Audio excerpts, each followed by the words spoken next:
ఒక్కొక్కరు కొంతమంది అనుకుంటారు కదా, నాకు సమయం లేదు ప్రార్థన చేయాలి. ఒక్కొక్కరికైతే ఇంట్లో వాళ్ళు ఒప్పుకోరు. అప్పుడు నేను ప్రార్థన ఎలా చేయాలి అని కొంతమంది ఆలోచిస్తూ ఉంటారు. నాకు సమయం లేదు, నేను ప్రార్థన చేయాలి అని అనుకుంటారు కదా. అప్పుడు ఈ విధాలుగా అయినా ప్రార్థన చేయొచ్చు అని నేను ఒక ఎగ్జాంపుల్ చెప్పాను. మీరు ఒకసారి ప్రయత్నించండి. దేవునికి ప్రార్థన ఎలా చేయవచ్చు, ఎన్ని విధాలుగా చేయవచ్చు అనేది బైబిల్లో ఉంది. చూద్దామండి ఒకసారి. నేను 6 పాయింట్లు చెప్తాను. 6 పాయింట్లు.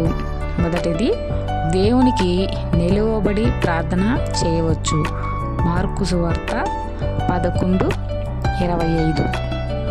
రెండో పాయింట్, దేవునికి కూర్చొని కూడా ప్రార్థన చేయవచ్చు. నెహెమ్యా గ్రంథం 1:4. మూడో పాయింట్, నడుస్తూ కూడా మనం ప్రార్థన చేయవచ్చు. రాజులు 2:35. దేవునికి మనం ప్రార్థన చేసేటప్పుడు తల వంచి ప్రార్థన చేయవచ్చు. నిర్గమాకాండం 34:8. దేవునికి చేతులెత్తి ప్రార్థన చేయాలి. 1 తిమోతి 2:8. దేవునికి మన ప్రార్థన చేసేటప్పుడు మోకరించి ప్రార్థన చేయాలి. లూకా 22:41.